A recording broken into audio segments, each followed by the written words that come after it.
Bonjour à toutes et à tous, ma team Kiefer, c'est avec plaisir que je vous retrouve aujourd'hui pour cette nouvelle vidéo. Pour une vidéo spéciale, on va aborder un nouveau concept qui s'intitulera les matchs de la journée et qui aura lieu les journées. On a beaucoup de matchs en Ligue 1, Ligue 2 conçus en intégralité sur la chaîne YouTube. Et on va regarder un petit peu les rencontres de la journée, les équipes qui jouent et les possibilités potentielles de victoire pour certaines équipes. Donc là on aborde la journée 9 sur 34 pour la Ligue 1. La première ligue en France. Donc le premier match après le Havre-Lens où il y a eu match nul, donc c'était au Havre, un résultat pas forcément optimal pour ces deux équipes. Pour Lens qui reste toujours au fond du classement mais en dehors pour l'instant de la zone rouge, ça pourrait s'inverser en cas de victoire des équipes en dessous. Et le Havre, bon 11e, ça va pour une équipe qui était en Ligue 2 la saison dernière, ça va encore, mais à noter que Montpellier et Clermont sont qu'à 7 rencontres, donc ça peut bien bouger à ce moment là. Donc le Havre-Lens, ça a fait match nul, donc un point pris pour chaque équipe. On aura PSG-Strasbourg, PSG-Strasbourg, match intéressant pour que le PSG retrouve le sommet du classement. Et les Strasbourgeois qui sont quand même plutôt dans le bas du classement. 18 équipes cette saison, je vous le rappelle, donc on est vite dans le bas du classement. Nice-Marseille, ça s'annonce être un choc ce soir à 21 h pour deux équipes qui tournent bien cette année. Marseille qui est passé vraiment du bas de Ligue 1 à un moment et s'est remonté, et Nice qui pour l'instant est la seule équipe de Ligue 1 à ne pas avoir concédé de défaite. Ça c'est quand même un chiffre indicateur, et c'est la meilleure défense du championnat, seulement 4 buts concédés en 8 rencontres, ça fait en gros sur 8 rencontres, il y en a 4 où ils n'ont pas pris de but quoi, en moyenne. Voilà pour la journée. Ensuite demain il y aura Lorient-Rennes, un classico avec Lorient qui est en difficulté. Rennes ça va quand même mieux, mais Rennes est l'expert des matchs nuls cette saison. Pas beaucoup de défaites mais pas beaucoup de points pris, parce que seulement 2 victoires. Lille-Brest, Brest qui pour l'instant va pour le mieux, et Lille c'est plutôt pas mal. Toulouse-Reims, voilà, le classement. Nantes-Montpellier, Nantes équipe en difficulté, ça va quand même mieux hein, pour Nantes, et Montpellier qui est un peu plus bas du coup. Monaco-Metz, Metz qui est elle vraiment une équipe en difficulté, Monaco qui est premier et leader du classement, et Lyon-Clermont avec deux équipes en difficulté. C'est un peu un derby d'équipes en difficulté hein. Voilà, ça sera potentiellement pour essayer de se sortir de la zone rouge. En tout cas, l'équipe qui perd va vraiment se mettre en grosse difficulté, sachant que déjà l'écart s'est fait entre hors de la zone rouge et ces deux équipes. Match nul, ça mettrait toutes ces deux équipes dans la panade, mais en tout cas une victoire aiderait une de ces équipes à ressortir de cette fameuse zone rouge et à espérer le mieux. Clermont s'ils gagnent, sachant qu'ils ont un match de retard, ça les mettrait vraiment dans le mieux.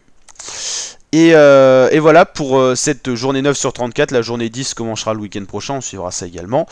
Et maintenant la Ligue 2, dominée par Laval, il y aura Caen-Auxerre pour introduire la journée. Beau match sur le papier, Caen qui était pendant 5 journées leader du championnat de Ligue 2. Et ensuite Auxerre qui est bien remonté au classement, deuxième, donc ça c'est plutôt satisfaisant. Annecy-Amiens, Amiens équipe en difficulté tout comme Caen, très bon début de saison, quasiment sans faute en début de saison, et puis là ça a chaviré vers le milieu du classement, tout comme Caen. L'autre équipe de cette rencontre, Annecy, c'est moyen, c'est milieu de classement.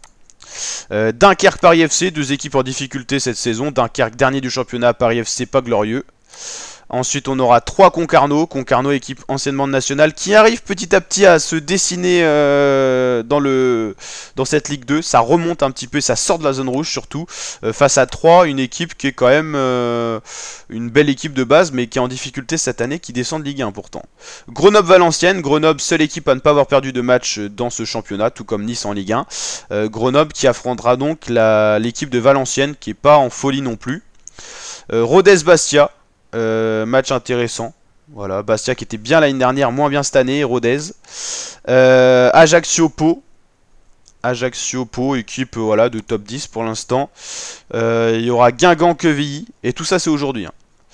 Guingamp-Quevilly, Quevilly c'est en grande difficulté, et Guingamp j'arrive pas à les trouver, ils sont 7ème, ok. Et Laval-Saint-Etienne, c'est plus un choc déjà entre le leader du championnat et le 5ème Saint-Etienne qui espère retrouver les Verts, la Ligue 1. Donc voilà, il y a des matchs intéressants. Et oui, Angers-Bordeaux, on l'a pas souligné, mais Angers-Bordeaux, c'est un match très intéressant pour Bordeaux se ressaisir. En cas de défaite, Bordeaux pourra quasiment oublier la Ligue 1 parce qu'il y a un écart qui se crée, ça c'est indéniable.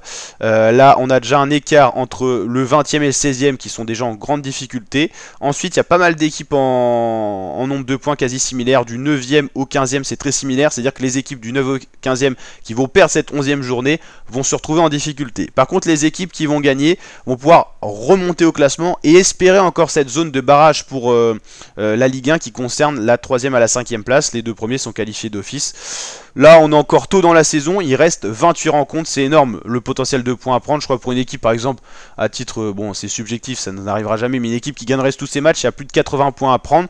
Vous l'avez compris, il y a encore beaucoup de points à prendre, donc des équipes comme Caen, Amiens qui ont bien commencé la saison, qui ont perdu un petit peu, les passes rouges ça existe, il faut juste sortir de cette passe et aller chercher les 3 points, aller chercher des victoires. Les matchs nuls suffisent pas, 3 points ça permet de remettre une équipe en chemin et puis après faut enchaîner derrière quoi. Donc là voilà, journée 10 et non journée 11 plutôt et journée 12 le week-end prochain avec des matchs intéressants. Caen par exemple, à titre d'exemple, va affronter des équipes plus faibles, donc en cas de victoire face à cette fameuse équipe d'Auxerre, il y aura des matchs plus faciles. Valenciennes normalement sur le papier c'est plus facile, il faut faire attention. 3 aussi, voilà le calendrier tourne, Quevilly et ensuite il y aura bon Angers ça sera plus costaud mais il y a 3 journées plus faciles. On prend les équipes là qui allaient moins bien. Amiens bon c'est plus compliqué. Annecy ça va encore. Il y aura Laval à affronter, ça va être costaud. Il y aura Dunkerque, ça sera plus facile. Grenoble, ça sera pas facile. Donc voilà, on peut voir aussi que le calendrier joue pour beaucoup. Hein. Caen et Amiens avaient très bien commencé la saison parce qu'ils ont affronté des équipes plus faibles sur le papier, qui sont d'ailleurs en difficulté dans ce classement. Mais voilà, la roue tourne. Caen a affronté beaucoup de grosses équipes, a beaucoup perdu, mais il y a moyen d'avoir un calendrier plus favorable après. Laval s'en est vraiment bien tiré, et ça c'est super indicatif, c'est que Laval a joué beaucoup de grosses équipes et s'en est tiré. Bon là il y a quand même le choc face à Saint-Etienne, mais après Laval va jouer des équipes normalement plus faciles, plus en difficulté. Amiens, du côté de Laval après il y aura Annecy, il y aura Concarneau, des équipes de nationales, Dunkerque, et il y aura, bon là Grenoble ça sera plus compliqué. Donc voilà, faut aussi regarder le calendrier pour les équipes premières du classement. Par exemple Auxerre, Angers, on va regarder qui ils vont affronter après. On va sortir de la journée 11, voilà. Auxerre, il y aura Dunkerque, voilà, ça passe, c'est pas non plus insurmontable. Guingamp, c'est costaud. Et après, on a Saint-Etienne, donc ok, calendrier pas forcément favorable. Donc ça peut tourner pour Auxerre, ils peuvent subir ce que Caen ou Amiens a subi.